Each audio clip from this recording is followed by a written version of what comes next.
Hello বন্ধুরা, কেমন আছো তোমরা সবাই? আশা করছি ভালো আছো, সুস্থ আছো। তোমাদের ভালোবাসা আশীর্বাদে আমিও ভালো আছি, সুস্থ আছি। তো এদিকে দেখো কত আরশোলা, তাই না? প্রথমেই কেমন আরশোলা দেখাচ্ছি, তাই তো? তো জানো কি হয়েছে, আমাদের ওইদিকে যে রুমটা ঠাকুর ঘর আছে, সেখানে সমস্ত রকম জিনিস থাকে। আমরা থাকি না, মানে ওই রুমটার মধ্যে থাকা হয় না, কিন্তু আলু, ঠাকুর, চাল, মুড়ি এসব সব এই রুমটার মধ্যে থাকে।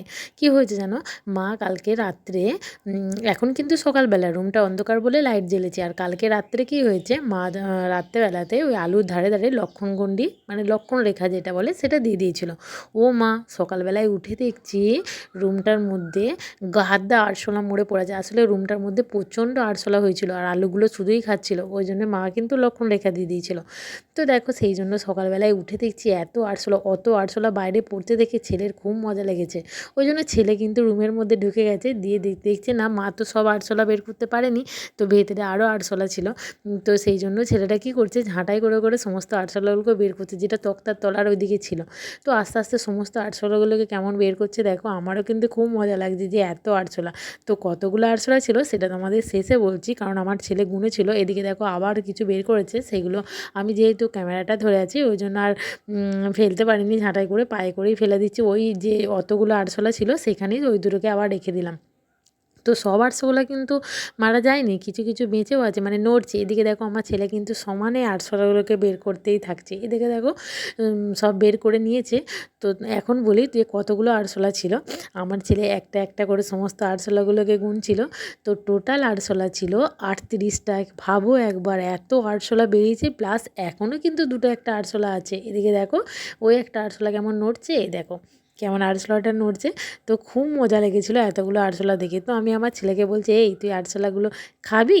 তখন আমাকে বলছে তুমি খাবে, নুন লঙ্কা দিয়ে মাখিয়ে তুমি খাবে। একটু মজা করলো। এদিকে দেখো মা কিন্তু সবজি কাটতে বসে গেছে, কারণ সমস্ত রকম কাজ সেরে নিয়ে এবার রান্নার দিকে যাব। আসলে বাড়িতে কিছু নেট সেলাই করতে দিয়ে গিয়েছিলো। এখন তো প্রত্যেকের বড়ো চাষ হচ্ছে, আর মেঘের যা অবস্থা, মানে কখন ঝড় বৃষ্টি হবে বলা যাবে না।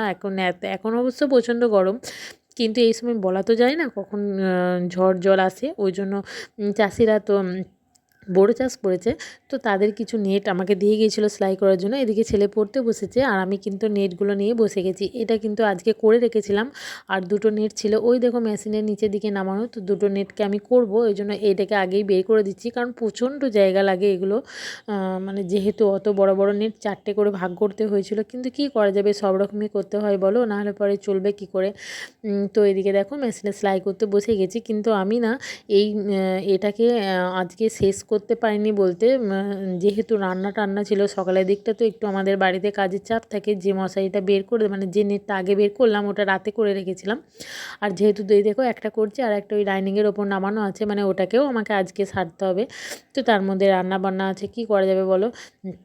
এদিকে রান্না বসিয়ে দিয়েছি, এদিকে হচ্ছে ডাল সেদ্ধ করতে দিয়েছি, কারণ আম ডাল করব। তো আম ডাল আমাদের বাড়ির সকলেই কিন্তু খেতে খুব ভালোবাসি। তো আম ডাল হবে, আর হচ্ছে চচ্চড়ি হচ্ছে, মানে বেগুন খাড়া, এখন তো খাড়া আছে, মানে সন্নে ডাঁটা যেগুলোকে বলে, সমস্ত রকম করব। তো এইদিকে দেখো ওই মশারিটা কিন্তু এখনও কমপ্লিট করে উঠতে পারিনি, প্রায় সেলাইটা শেষ, শুধু ধারগুলো কেটে আবার জুড়বো, মানে মুড়ে দেব। তো দেখো এখন কিন্তু প্রায় বিকেল হয়ে গেছে।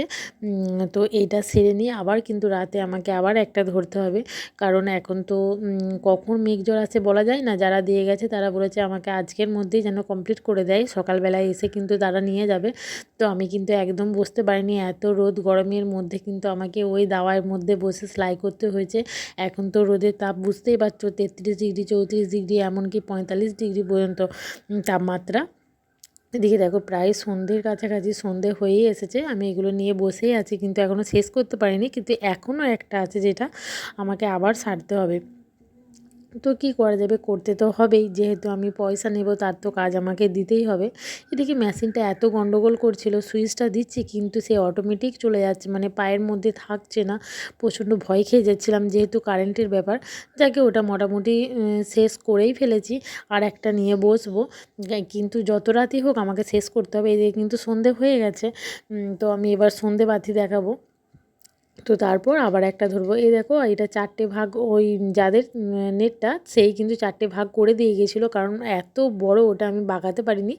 তো যাক, কি আর করা যাবে। এই দেখো আমি আবার ওটা নিয়েও বসে পড়েছি। এটা কিন্তু রাত যত রাতি হোক আমাকে রাতের মধ্যেই ছাড়তে হবে, কিচ্ছু করার নেই। তো বন্ধুরা, ভিডিওটা কেমন লাগলো অবশ্যই কিন্তু একটি লাইক কমেন্ট করে জানিও। টাটা।